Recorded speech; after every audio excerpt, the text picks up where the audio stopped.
Hello everyone and welcome to another Mark 1 Focus, and today I'm going to give you a Mark 1 Masterclass. This time, electrics, the basics, starting, charging systems, fuses, relays, battery type, the basic stuff. Lovely, lovely, lovely. The old 50 Shades of Panther Black looking really good. I've had to respray this door mirror because unfortunately it was chipping quite badly. Unfortunately we're getting some orange peel, so I'm going to wet sand that down and polish that back up, but it's come out quite nicely actually. Bit of a reaction there, but I need to wet sand that properly at some point. But anyway, today's lesson, I should say, is on the electrical system on a Mark 1 Focus, specifically a 1.4, 1.6, because this is the car in front of me. But a lot of this can apply to the 1.8 2-litre Z-Tex and somewhat the diesels, although the diesels have very different wiring looms, I'm afraid, and certainly bigger batteries. If you've got a diesel, you'll have a bigger battery tray, probably to about here, because they require bigger batteries. Now, I'm not quite sure about the type of battery that you would need on a diesel Focus, but on a petrol, well, it would be big on a diesel, whether it be an 095, an 085, possibly, that sort of type. There are a few different types you can use, but on a Mark 1 Focus petrol, battery-wise, I would very much go for an 075 battery. Now, you can go for an 063 battery. An 075 battery, what you have to consider with batteries for a start is the capacity and their capabilities with cold cranking amps, CCAs as they are known as. Now, this one has got 550 of them. It's a 60 amp hour battery, which is what you want, and it's a lead calcium battery. So it's a lead acid battery with some calcium technology inside. Basically, it just makes the batteries last a bit longer, and it gives them a lot more power over generic lead acid batteries of the past. But I would very much recommend on Mark 1 Focus petrol, at least you need 500 cold cranking amps. The more the better. And usually the sign of a better battery, a more high quality battery, is higher CCAs per amp hour. So usually a 60 amp hour battery by standard should be about 550. Now, this is a Halfords battery. Most of them are made by Varta. Some people say Bosch, but I would say Varta, and they're very good batteries. This is 6 years old, but the game has moved on a bit, because I can actually buy the Yuasa battery in that, which is an 063 battery, that will get me 52 amp hours and 520 CCAs, which makes that battery more efficient per its size than this battery. However, there's one thing to note actually. 52 amp hours for me, I do not consider powerful enough for a Mark 1 Focus. Any Mark 1 Focus, you need a battery with 60 amp hours, therefore 075 battery, please. I've seen people fit 063s. Yes, you can get away with it for a short period of time as a temporary thing if it's a battery that you've got and your 075 is packed up and you haven't got enough money to buy another one. That's fair enough, but use it as a temporary measure, please, because 075 batteries have got the 60 amp hours that you require to run the electrical system on a Mark 1 Focus. That is required. We've got all sorts of things. I just noticed all sorts of blooming aluminium oxide again creeping in. Ugh, go away. I have to give these a bit of a clean again. But basically, that's what you need. Now, on a Mark 1 Focus without a heated windscreen, if you don't have a heated windscreen, you can get away with that sort of battery in 063 for a short period of time. But again, just be aware about that. If you've got a heated windscreen, forget that. You have to have a 60 amp hour battery. It's as simple as that. You need an 075 battery. When this battery needs replacing, probably in many years time, because I'll look after this battery. Batteries, by the way, guys, they have guarantees before about 3, 4, maybe 5 years. Halfords batteries 4 years, Yuasa batteries 5 years. I'll tell you what, I've never had a battery fail under a few years, apart from the dreary Lion batteries. They don't last 2 seconds. You get what you pay for with them. So I really would recommend Yuasa, but get a Yuasa 075, because that's what I'm going to replace this battery with when it needs replacing eventually. And that will be, well, an 075 Yuasa battery will have way more than 550 cold cranking amps. That is, by the way, guys, the amount of amperage that this battery will produce when cold. More cold cranking amps is better for your starter motor, easier starting, especially on the diesel models. You do need that, please. So just bear that in mind with batteries on a Mark 1 Focus. My recommendation, 075 all the way. Yuasa Silver Calcium 5000 is the brand name. Go for that. Right, so we've covered the battery. The next thing is just make sure your terminals are clean. No grease. Can you see any grease on that or that? No. You clean the grease off them. I would recommend you'd have a day stripping all this. Take this off first, you take this off. Make sure you have a day stripping it all off. Just make sure the cable connections are good. It's getting a bit frayed a bit there. I'm a bit concerned by that. I'm going to have to keep an eye on that. And the positive cable. You can make your own, you can crimp your own cables. I've not actually done that at this moment in time, but I've not needed to on any of my cars. But ideally you want to just keep an eye on it. A bit of a geeky fact, the black strap that secures the battery, I know I've just put this in place loosely. This black strap, this was possibly a later edition, okay? If you got an earlier Focus, probably to around 2002, you should have a white cable. After that, it's a black cable. I should have a white cable. That's what my car came with originally, but mine decided to fray a little bit, and also it got really dirty and looked really nasty. You couldn't clean it properly. So I threw it away, and I got this off a scrapyard Focus, an 04 plate, and it's black.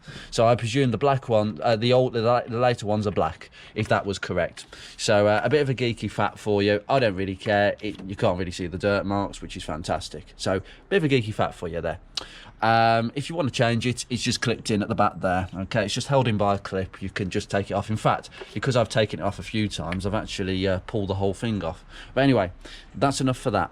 Now today I'm just going to go through the electrical system on a Mark 1 Focus just briefly. So first thing, fuse box in the engine bay compartment. Okay, we have lots of diagrams and pictures to show you exactly what the fuses do. If you understand the symbols, it will give you a good idea of where everything goes. You have some spare fuses. Make sure you got all these. So I've got a 7.5, 10, 15, 25 and 30. I've put all these in here as spare fuses, and you should have one of these fuse pullers. That's actually quite useless. I've got a couple of them actually, but they're not particularly great, to be honest with you. In the fuse box, you will see the engine fuse box. Most of these fuses, I tell you, in practically all of them, control everything to do with this. Okay, there's a few for the ECU which is inside the car, but practically what that fuse box is for the engine bay, and the fuse box underneath the glove box in the passenger compartment, that is for everything in there except the horn. I think the horn is one of very few things that is not inside the cabin, that is here. It's as simple as that. But predominantly all the fuses in there control everything in the car, or maybe the wipers as an exception. That's it. That's it. So this, we've just got some big fuses here. I've got all these fuses in duplicates. Simple as, we've got some headlights. We've got a couple of engine management ones. Got another engine management one. That's for the fan. That's for the cooling fan. If you've got an air conditioning model, you will have two of these. I will cover this at another episode, but I've only got a single fan because I don't have air conditioning. Non-aircon, you have one fan. Quite rare on a Mark 1. Most of you will have two of these because you will have the high speed. So this is for the single speed, one single fan, non-aircon models. Air conditioning models, you'll have both. This one here, that goes here, it's exactly, it's just another one of these, to be honest with you. That one will go there. It's for the high speed setting, so you'll have two speed fans. You have a 1 speed and a 2 speed, and it's controlled with a resistor down here. I don't have a resistor because this is a single fan with one single speed. I don't have high speed on this, but on aircon models you'll have a resistor down here. Sometimes it plays off. There's a big problem with that one. All these fuses, I've got so many duplicates of these, it's untrue. To be honest, if any of these blow, you are in significant trouble. If you've blown any of these, you have caused such a major short, it's untrue, and you'll probably know what you've done. That's the truth, because I've never heard them blow unless somebody has been very casual with a screwdriver near the positive of that connection to the alternator.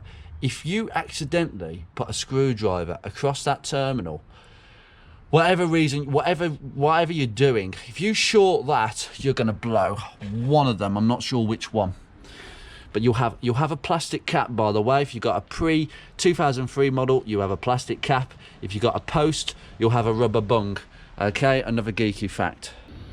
Now, you might ask yourself what I'm doing with this Haynes manual. Well, the Haynes manual is fantastic, and we're going to start with the starting and charging system, which is this diagram here. So I'm going to go through a few bits and pieces with the starting and charging circuit. It's very simple. If your Focus Mark 1 doesn't start, usually if you can hear a clicking sound, that'll be the solenoid down here. So it's quite clear there's either a bad battery 90% of the time, or uncharged. Remember, look at the indicator eye, but don't take that indicator eye as gospel, please. They do sometimes fake it a little bit. Or bad connection to the starter motor. In any case, I would just clean that earth for a start. Maybe clean that terminal up, because this has a direct connection. There's 3 terminals here.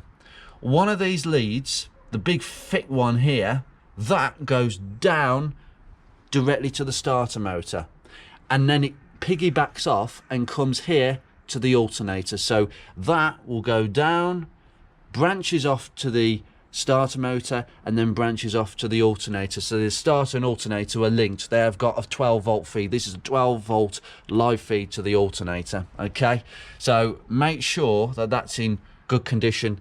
Okay, there should be a little weather shield down there, which is what that little plastic thing is, and the connection goes through there. It's as simple as. Okay, the other 2 connections go to the fuse box. Okay, those 2 lives power up a lot of wiring going into that fuse board, and that's it, because at the end of the day, that's where half the wiring ends up. Okay, so that's one thing. Now, what I would recommend before we start off is bad battery issues.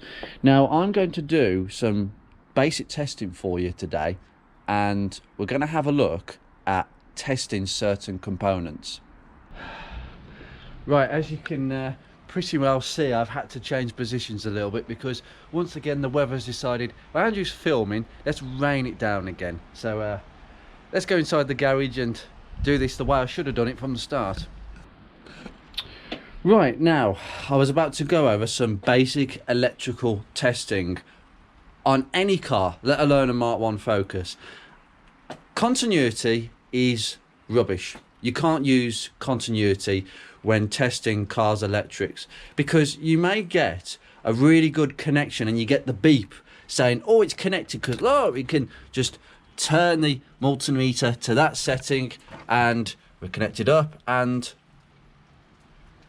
oh, open circuit. Why is it telling me that?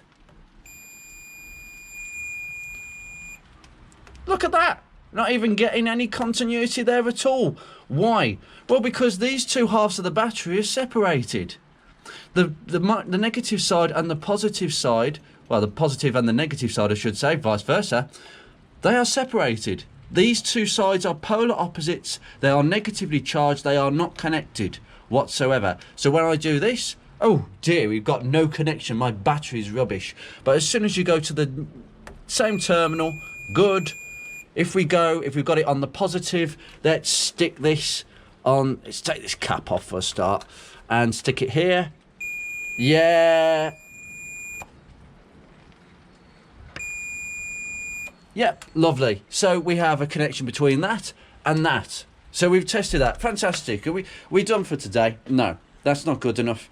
As I've demonstrated, it's absolutely rubbish, and you need the 20-volt setting on here.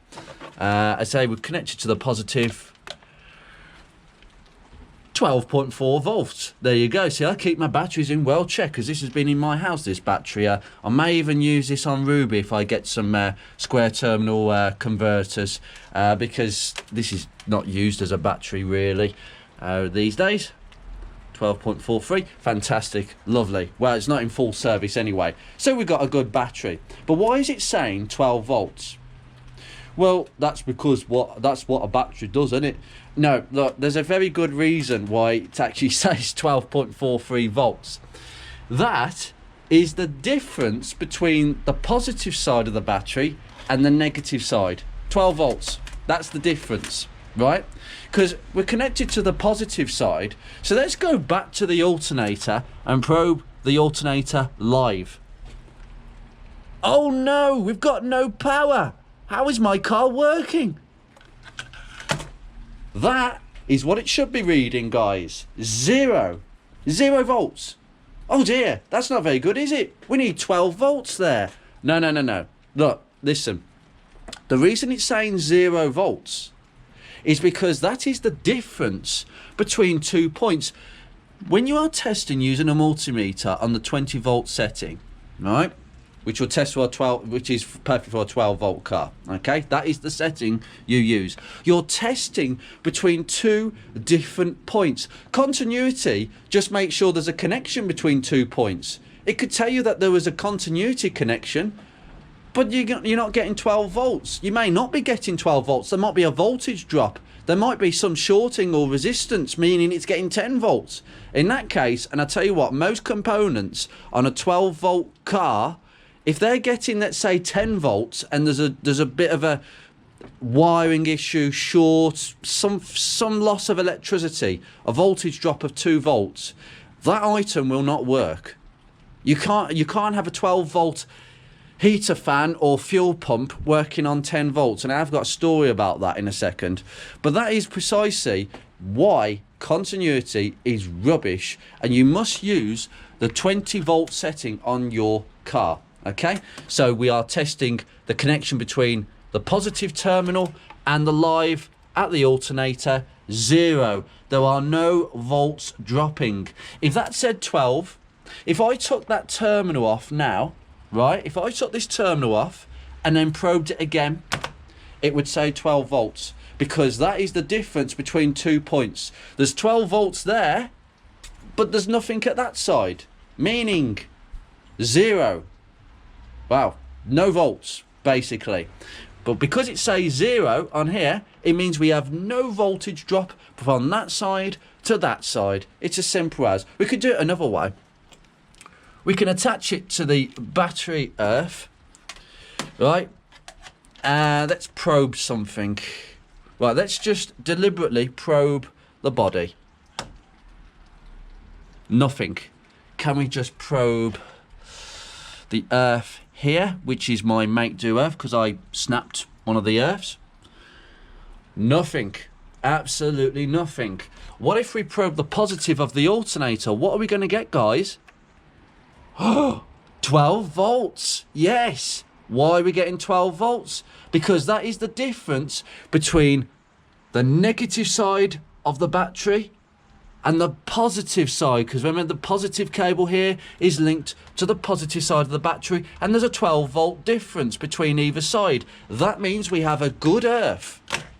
It's simple as that, because obviously ever since the 1960s, when cars became negative earth, before it was positive earth, don't even get me started, it's too just mind-boggling. Negative earth, so everything in the car is fed on a live from the positive side, and it goes, every component in this car is connected to the body of the car, which is earthed. It's as simple. Live to the component and back through the body to the battery. It's as simple as that. It's a complete circuit. But because the negative and the positive have got 12 volts different between this side of the battery and this side, you will see 12 volts if there is no connection. If we are connecting from the negative side to a positive component. If we are connecting from the negative to the body, it should say 0. If we are connecting from the positive side of the battery to a live terminal, it should be 0, because that's the same. It means the connection is good.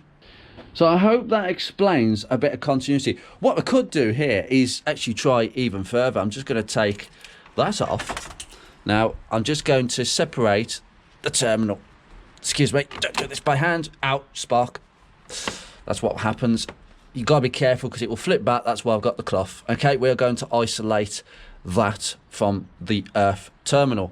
Now, what I'm going to do is stick this. Hopefully, if I can stick it on here. Right, there you go. So the positive cable is stuck to the earth terminal, but we've got no earth. We've got no power no more. So what happens when I put my multimeter on here? What are we going to read? 12 volts. Because now we have disconnected the earth. There is a difference of 12 volts between that and that. Because most people would just probe that and think, oh, we're getting 12 volts. Well, what's going on here then? Well, that's not right, is it? The battery is disconnected, so why are we getting 12 volts? Because that is the difference between that side and that. Because remember, this positive cable is linked and connected to the components which are connected to the body, which are currently connected to that. So if I actually do this, right, and I'm going to prove this, if I connect the positive cable, positive to this multimeter to the positive cable, and I probe the negative terminal, what's it going to say? It's going to say 0, because there's a complete circuit from this positive terminal to this. Oh, that's interesting. We're getting a bit of a drop. 0.45. It should be 0. I'm just going to try that again. That's interesting. It should be as close to 0 as possible. So it might indicate 0.4039. It will probably go down towards 0. See, it's creeping down now. Yeah, that's possibly residual battery voltage going down. It should creep back to 0. That's very, very minimal voltage. It will go back to 0. And that's what you need to consider. So there you go. That is 0, which means we have a complete circuit from there to here, to this connection. From there to there, we have a complete connection. But we don't have a connection from the terminal to the battery post, which is why when I touch this, we have 12 volts. Because that is no longer connected to that, which is normal, because in a normal 12 volt battery, that to that doesn't have any connection whatsoever. So hopefully I've explained that when you see 0 on a multimeter, it's usually because there's a good connection between the components. If you're seeing more than 0, you've got a problem. And this is the story I'm going to tell you now. And as usual, I have completely and utterly forgotten the story that I meant to tell you. So many years ago, I had a friend who owned, at the time, a Mark II Mondeo, petrol, Z-Tech. And he had an issue where his car wouldn't start. And he said, I think I know what it is. The fuel pump's gone because I can't hear the fuel pump. So I offered to go around and help him. But by the time I got round to him, he'd already started to dig under the seat and got the grommet off and started probing to see whether he's getting live at the pump. Good idea. That's probably a good way of doing things. And he turned round to me and said, it's okay, I've just checked it and the pump has got continuity. There's continuity going to the fuel pump. It's beeping.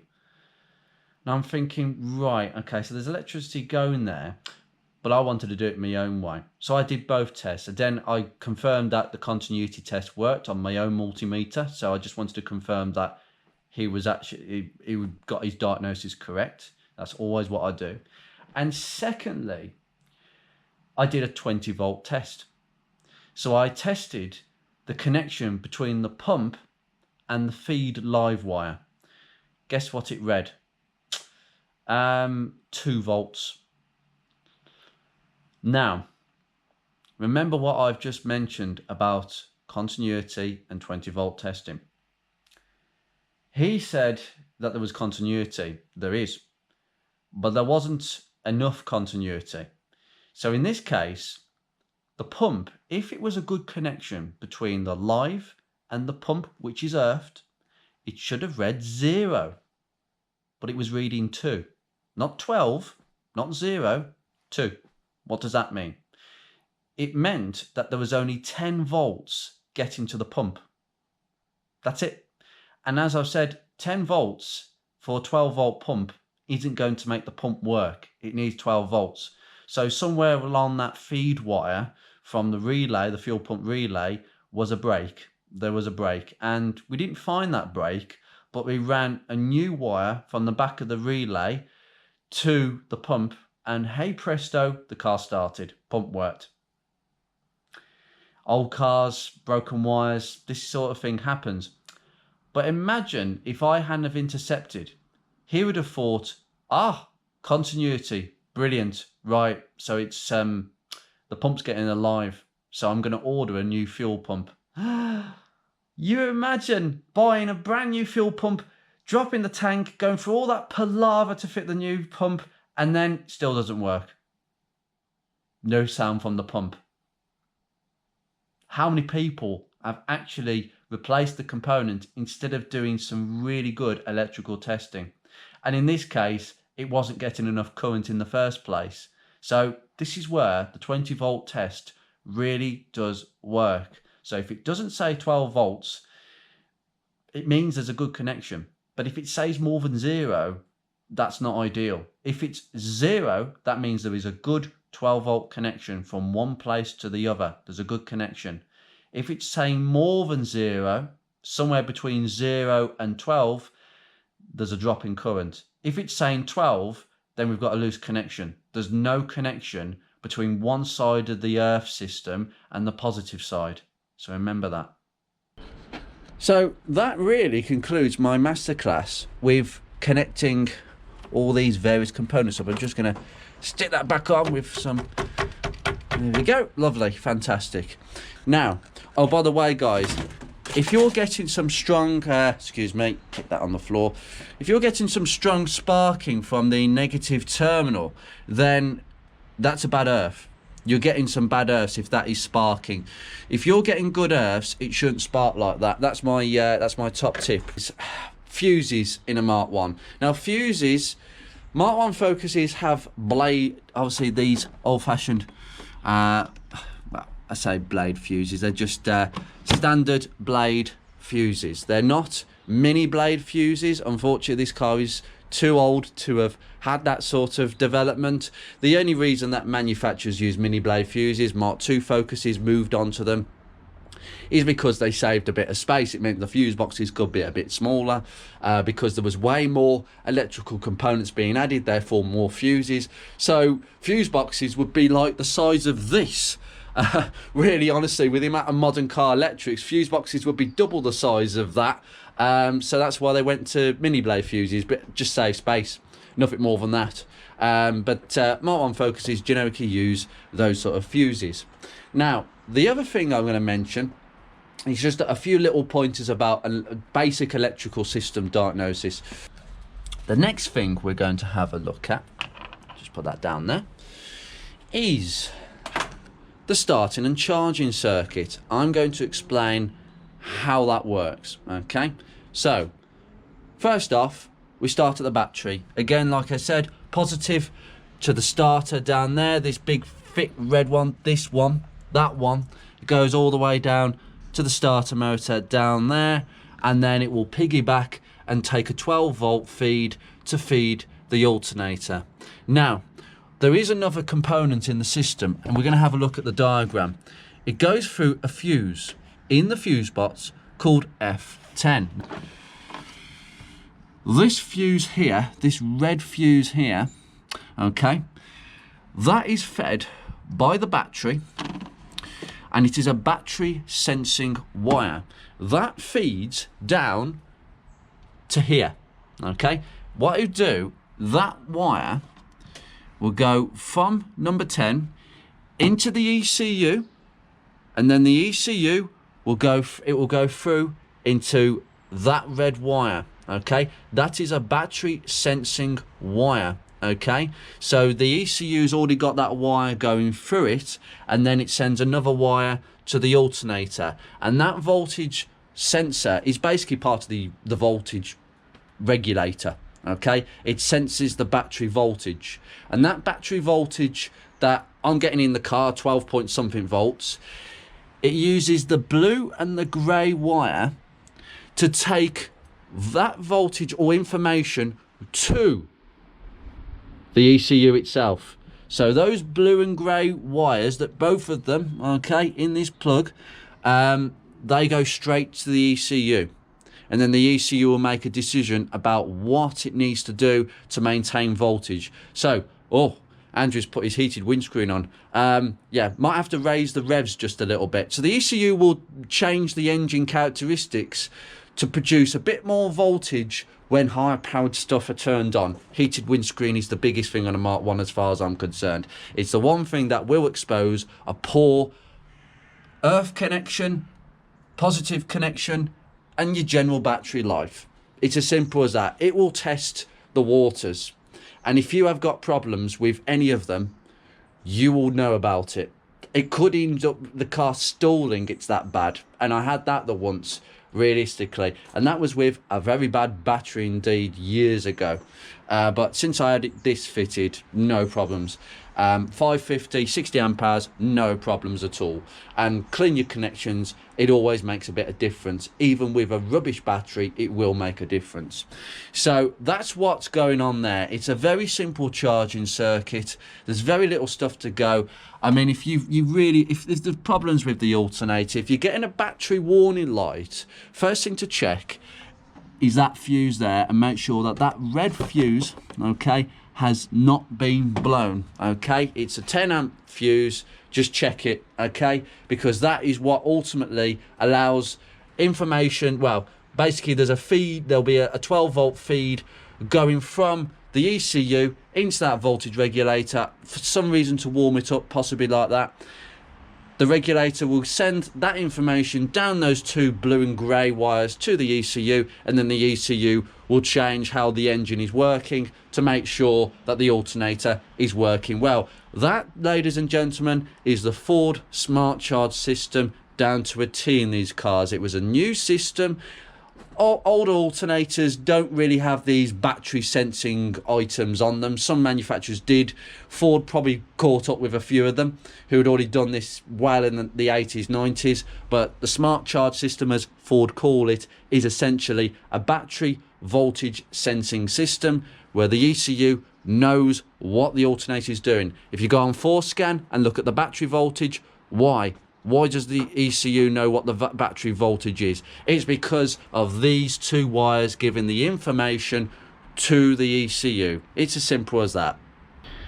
Now, the other thing I haven't actually mentioned before we finish this episode, we've mentioned the charging system, but what about the starting system? Well, we know we've got a 12 volt from the battery, but what does the switching? Well, easy enough. So, in the car, ignition switch, okay? The ignition switch, which is here, okay, will send a voltage through a green and yellow wire. That green and yellow wire will go to a relay. That relay is in the fuse box in the passenger compartment. That relay is up here. That is the starter relay. So from the ignition switch, okay, you have a green and yellow wire that goes all the way to the starter relay, which is just up here. It's in the corner, just up here where my finger is, not these two grey ones. There's another one here. That is the starter relay. That will send a voltage off a grey wire. On the manual models, that grey wire will go all the way to the starter motor. That's the tiny little wire that goes onto that little 10mm nut connection. However, if you have an automatic, you will have a starter inhibitor switch. To this component, at the front of the gearbox, the transmission range sensor. It incorporates an ignition inhibitor switch, meaning the car will not give any power to the starter motor when you are not in park or neutral. It's as simple as that. And that grey wire from the starter relay on the automatic models goes straight to the starter inhibitor switch, where it also turns into another grey wire that comes out the inhibitor switch and goes straight to the starter motor over there. There you go. So in a nutshell, if you have an automatic, you have the added complexity of the start inhibitor switch being buried in that circuit. But it's very simple. Ignition switch, green and yellow wire to the starter relay in the fuse box. Manual models, starter relay, grey wire straight to the starter motor. Bang, switch on. Automatics, it goes through the transmission range sensor. Grey wire, transmission sensor, another grey wire, starter motor. There you go. It's a bit more complicated, but we got there. So in terms of fault diagnosis, you know exactly where you need to look. If you're having problems on your automatic where it's actually not starting in park or neutral, that for me indicates a faulty transmission range sensor, because it shouldn't be doing that. Or you need to check this, that the transmission lever is actually in the right position. Now if we look at the transmission range sensor, there's a little mark next to that nut. Now when you are testing the selector cable adjustment, if you put the car in drive, that line should mark up with a little line that you can't really see because the transmission fork is in the way. That line will mark up with another mark on the transmission range sensor behind it. If it doesn't, you need to unloosen that nut and just readjust it fractionally. Believe you me, that mark can be slightly off. Now usually that happens when you've taken that off for some reason, whether we've had a gearbox change and someone's put a new fork on or whatever, but basically that's usually why it goes wrong. But unless you mess with it, I cannot see that going out of adjustment. Now, there is one final test that you can do. If your battery is draining really quickly, you have a draw.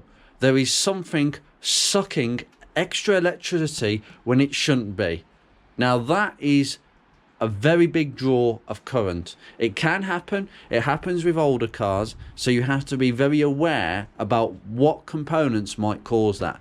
Now in a Mark 1 Focus, that could be as simple as as a dirty or bad connection. Okay, that can cause an extra current draw than normal, and it could cause the battery to completely go flat overnight. Okay, now the way you have of checking for such a huge current draw, it could be anything. It could be from something left open, an interior light stuck on, a faulty boot switch. It could be anything.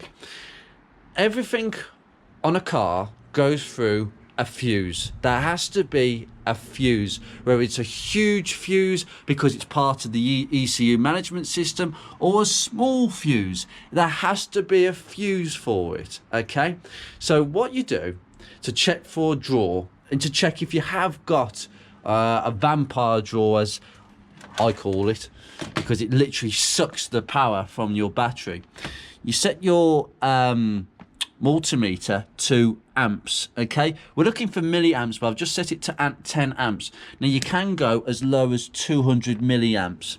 Now on every car is different. You go on Google and it will say anything more than 50 milliamps and you've got a draw, a huge current draw going on. Mark 1 Focuses, I think, use a bit more electricity when standing. If you've got an alarm, that's going to make a draw. Now obviously a Mark 1 doesn't have an alarm, but if you've got an alarm, it's usual. Now my car has never had any issues with any current draw. Touch wood on that one. There's no wood. So I'm going to demonstrate exactly the figure you could receive if your Focus is in good condition. What you do is you disconnect the negative terminal and you put while your multimeter leads on. Now we've set the multimeter to 10 amps. Okay, what we're going to do is probe the negative terminal. Nothing. Right, okay, we're going to go down a little bit. 1. Right, open circuit. What that means essentially that setting is not enough. So if I put it back to 10 amps and try and probe it again while you're watching, nothing, absolutely nothing. Okay, that's good, that's good. That means essentially we're okay, but it does indicate that we've got more than 200 milliamps, because if I put it on 200 it will say 1 like an open circuit. That doesn't mean it's an open circuit. What it means, essentially, there's too much voltage for that setting, so it won't read anything, it'll just say 1. So that's why my current is more than 200 milliamps. This car is sucking more than 200 milliamps, but I have never ever had an issue with that battery going flat after a couple of days. I could leave this attached to the car for a whole week in this garage, come back, and it's still up to voltage. It's still over 12 volts, 12.2 volts it usually tends to settle at over a week without being driven. So there you go, guys. However, if you have a draw, if it's saying, well, basically if it's registering on 10 amps, so if you go on the 10 amp setting and it is registering, you have got a draw. You have got some sort of draw. Now what you need to do then is keep both these leads connected. This is where you're going to need a second person. You're going to need a second person to look at what's going on that multimeter while you go around pulling every single fuse one at a time. Now when you pull a fuse, there will be a drop. If it's reading anything on this, you have got a draw, and it will drop fractionally when you take a fuse out, because when you remove a fuse, you're basically disconnecting a component from the car. Essentially, that means that there is less of a draw and the multimeter will read slightly lower. What you're looking for when you pull any fuse, when you go through the fuses one at a time, I'm afraid you're going to have to do the whole lot. You're going to have to go in the passenger fuse box. You're going to have to pull every single one of them if none of them have made a difference. Okay, that's why you need a second person here, or a friend just pulling each fuse one at a time, and you're looking at that. What you're looking for is a severe drop in current. You're looking for a drop, or it comes to virtually zero. You're looking for that drop, and that fuse will be the circuit in fault. That's when you need to look at whatever circuit is. Whatever is controlled by that fuse in that circuit, that is most likely your culprit. Whatever component it is, whether it's the component itself or a dirty connection. It's as simple as that. It's a process of elimination. But I hope that makes it clear and how to check for a drain, a vampire drain. There is another word, parasitic. Oh, I can't remember the word for it. There you go. My biggest piece of advice with the battery charging system is just to look mainly at the battery. Very rarely do you get a dirty connection at the alternator, a dirty connection at the starter motor. Usually it is battery orientated, and I tell you what, I am noticing all sorts of aluminium oxide from the car standing. I'm afraid these cars are so guilty of that. It turns into a nasty white powdery stuff. I think I might have to clean some of this off a bit later. But ideally, that is the end of this episode. I hope you have learned something good from it. There are many things I've mentioned in this episode that are really not related to a Mark 1 Focus at all, but somewhat some of it is. So I hope that it has been helpful and it can diagnose some basic elements for you and understand how a Mark 1 Focus works a little bit better. But apart from that, you take care, guys. I shall see you very soon.